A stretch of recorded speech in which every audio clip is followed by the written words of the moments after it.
Subscribe कीजिए RTS professional study को और बेल आइकन को दबाएं लेटेस्ट जीएसटी और इनकम टैक्स की वीडियो सबसे पहले पाने के लिए।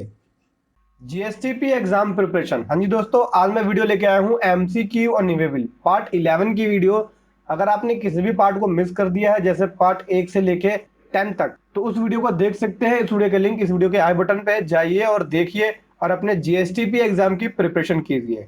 तो मेरा नाम है सूर्य राजपूत, आप देख रहे हैं आरटीएस प्रोफेशनल स्टडी। तो चलिए शुरू करते हैं। और दोस्तों बताना चाहूंगा, GSTP exam preparation video classes, pen drive course और गूगल ड्राइव कोर्स आ चुका है। घर बैठे ही आप जीएसटी प्रैक्टिशनर के एग्जाम की तैयारी कर सकते हैं। तो फोन कीजिए या फिर वेबसाइट पे जाके विजिट कीजिए। वेबसाइट का लिंक इस वीडियो के डिस्क्रिप्शन में है। दोस्तों बताना चाहूंगा, अभी तक आपने हमारे चैनल को सब्सक्राइब नहीं किया है तो सब्सक्राइब कर लीजिए और बेल आइकन पे भी क्लिक कर लीजिए, ताकि जो भी वीडियो अपलोड हो आपके पास तुरंत ही नोटिफिकेशन आ जाए। और मैंने अपने लास्ट वीडियो के अंदर पूछा था, can the e way bill entry be assigned to another transporter by authorised transporter? क्या ईवेबल की एंट्री को असाइन कर सकता है किसी दूसरे ट्रांसपोर्टर को एक authorised transporter? Yes, no, only by the authorised transporter, none of the above. तो इसका आंसर होगा c, only by the authorised transporter. यहाँ पे चंद्र प्रकाश झा ने इसका आंसर सही दिया है, गिरिराज ने और रंजीत जी ने यहाँ पे इसका आंसर सही दिया है। उसके बाद अगला क्वेश्चन है दोस्तों, question number 2, can I use different mode of transportation to carry the goods having an e way bill? If so, how to update the detail? क्या हम गुड्स की ट्रांसपोर्टेशन कर रहे होते हैं उस समय हमारे पास जब ई-वे-बिल होता है, तो क्या हम अलग मोड की दूसरा मोड को हम अपडेट कर सकते हैं? ई-वे-बिल के अंदर कोई दूसरा मोड यूज कर सकते हैं क्या? Option A, no, by using part A, by using part B, none of the above. तो इसका आंसर जो हो जाएगा सी हो जाएगा। यस, कर सकते हैं इसके अंदर। मान लो सपोज दैट अगर आपने ई-वे-बिल जनरेट कर लिया, गुड्स की मूवमेंट कर रहे हैं और किसी कारणवश आपको वो माल व्हीकल से न ले जाके रेल के थ्रू ले जाना है, ठीक, तो वहां पे आप पार्ट बी को अपडेट करके रेल के थ्रू से आप ट्रांसपोर्ट कर सकते हैं। ई-वे-बिल के अंदर ये ऑप्शन है कि पार्ट बी के अंदर से आप अपडेट करके मोड ऑफ ट्रांसपोर्टेशन को आप चेंज कर सकते हैं। अगला क्वेश्चन है दोस्तों, कैन द ई-वे-बिल बी डिलीट और कैंसल? क्या ई-वे-बिल को डिलीट कर सकते हैं या कैंसिल कर सकते हैं? Yes, no, cancel within 24 hours, all of the above. देखो यहाँ पे आप ई-वे-बिल को कैंसिल विद इन 24 आवर्स के अंदर कर सकते हो। इसे आप डिलीट नहीं कर सकते क्योंकि ई-वे-बिल के अंदर डिलीट का ऑप्शन ही नहीं है, आप डिलीट नहीं कर सकते हो, केवल कैंसिल कर सकते हो, वो भी 24 घंटों के अंदर। लेकिन यहाँ पे कुछ कंडीशन है, अगर प्रॉपर ऑफिसर ई-वे-बिल को वेरीफाई कर लेता है तो उस समय आप ई-वे-बिल को कैंसिल नहीं कर पाएंगे, ई-वे-बिल को कैंसिल नहीं कर सकते आप। फिर अगला क्वेश्चन है, question number 4, who can reject the e way bill? E way bill को कौन रिजेक्ट कर सकता है? Supplier, other party, recipient of goods, b and c both. तो देखो यहाँ पे सप्लायर तो कर नहीं सकता क्योंकि सप्लायर गुड्स की सप्लाई कर रहा है और वो ई-वे-बिल को जनरेट कर रहा है, तो वो रिजेक्ट नहीं कर सकता। ऑप्शन आपके पास बनता है अदर पार्टी और रिसिपेंट ऑफ गुड्स। तो इसका आंसर जो हो जाएगा वो डी हो जाएगा। दोनों ही कर सकते हैं, अदर पार्टी और रिसिपेंट ऑफ गुड्स। मतलब जैसे ही आप ई-वे-बिल को जनरेट करते हो तो सामने वाली पार्टी मींस काउंटर पार्टी, जिसके अगेंस्ट, जिसके जीएसटी नंबर के अगेंस्ट आपने ई-वे-बिल जनरेट किया, उसको वो दिख जाता है, अदर पार्टी रिपोर्ट के अंदर दिख जाता है, वो वहां से जाकर उसे रिजेक्ट कर सकता है अगर उससे रिलेटेड नहीं होगा या उससे बिलोंग नहीं करेगा। तो फिर अगला क्वेश्चन है, question number 5, who can generate the consolidate e way bill? Consolidate e way bill को कौन जनरेट कर सकता है? Option a, transporter, b, supplier, c, tax officer, all of the above. तो यहाँ पे इसका आंसर ए ठीक होगा। ट्रांसपोर्टर कंसोलिडेट ई-वे-बिल को जनरेट कर सकता है क्योंकि वो मल्टीपल जो ई-वे-बिल है उसके अगेंस्ट एक कंसोलिडेट ई-वे-बिल बना सकता है। फिर क्वेश्चन नंबर 6 है, what is the validity of consolidate e way bill? Consolidate e way bill की वैलिडिटी क्या होगी? 1 day, depend upon distance, 5 days, no validity. तो देखो यहाँ पे कंसोलिडेट ई-वे-बिल की कोई वैलिडिटी नहीं होती, इसकी कोई इंडिपेंडेंटली कोई वैलिडिटी होती ही नहीं है।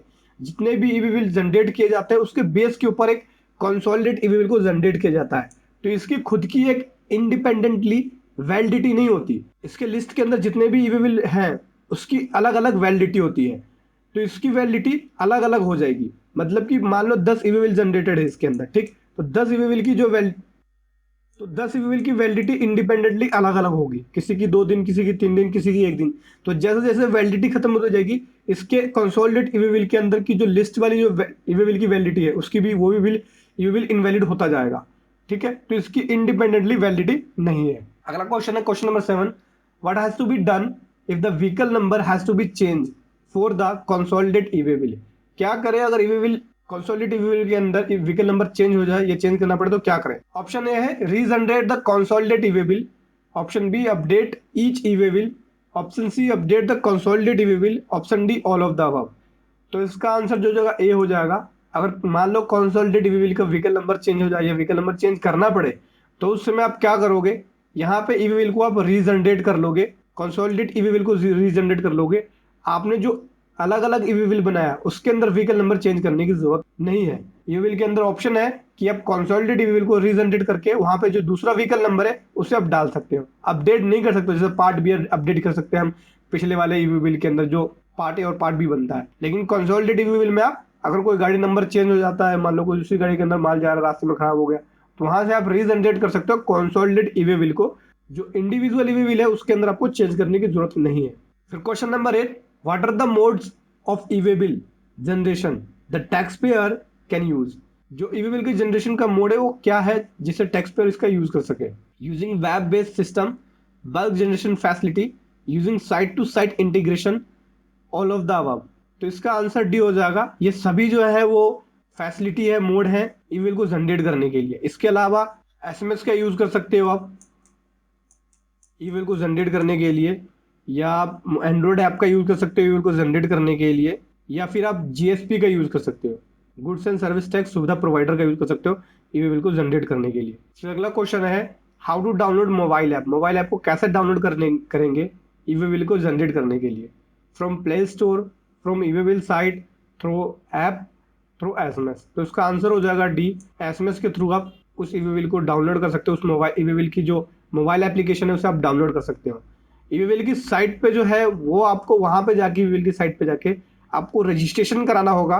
जैसे ईवी बिल की साइट पे जैसे लॉगिन करते हैं तो एंड्रॉयड ऐप के लिए रजिस्ट्रेशन करेंगे, वहां पे ईएमआई नंबर डालेंगे, फिर जैसे ही फोन नंबर वगैरह ईएमआई नंबर वगैरह डालेंगे तो उस नंबर पे आपको मैसेज आ जाएगा और उस मैसेज के थ्रू आप उस एप्लीकेशन को इंस्टॉल कर सकते हो। फिर उसके बाद आप उसे यूज कर सकते हो। फिर क्वेश्चन नंबर 10 है what is API interface. API interface है क्या चीज। A site to site integration, mobile application, e way bill tool, all of the above. इसका आंसर ये हो जाएगा साइट टू साइट इंटीग्रेशन है। एपीआई जो है वो साइट टू साइट इंटीग्रेशन है। यहाँ पे होता क्या है, देखो मैं आपको समझाता हूँ। ए यहाँ पे टैक्स पेयर है, ठीक। ए के पास एक साइट है, उसके थ्रू वो बिल को जनरेट करता है, अपने इनवॉइस को जनरेट करता है, ठीक। और ये ईवी बिल की साइट है। तो क्या करेगा ये अपने साइट को इस ईवी बिल की साइट से इंटीग्रेशन करा देगा। जब ये इनवॉइस बनाएगा, इनवॉइस बनाने के बाद सिंगल क्लिक में ही ईवी बिल को जनरेट कर लेगा। तो यहाँ पे इसके साइट से इंटीग्रेशन हो गया है, ठीक है। तो इसको हम एपीआई बोलते हैं। अगला क्वेश्चन आपके लिए है दोस्तों, what are the benefit of API interface. API interface का बेनिफिट क्या है। Time saving, easy generation of EV bill, one click generation, all of the above. दोस्तों अपना आंसर आप कमेंट बॉक्स में लिखें। अगर आपको आंसर नहीं पता है तो आप उन लोगों पर इस वीडियो को शेयर कीजिए जो ईवी बिल के अंदर इंटरेस्ट लेते हैं या उनका जीएसटी के अंदर इंटरेस्ट है। इस वीडियो को दोस्तों लाइक कीजिए, क्योंकि जितना ज्यादा आप लाइक करते हैं मुझे खुशी मिलती है और मैं इस तरह की वीडियो आपके सामने ला पाता हूँ। तो ज्यादा ज्यादा लाइक कीजिए और शेयर कीजिए। Thank you so much.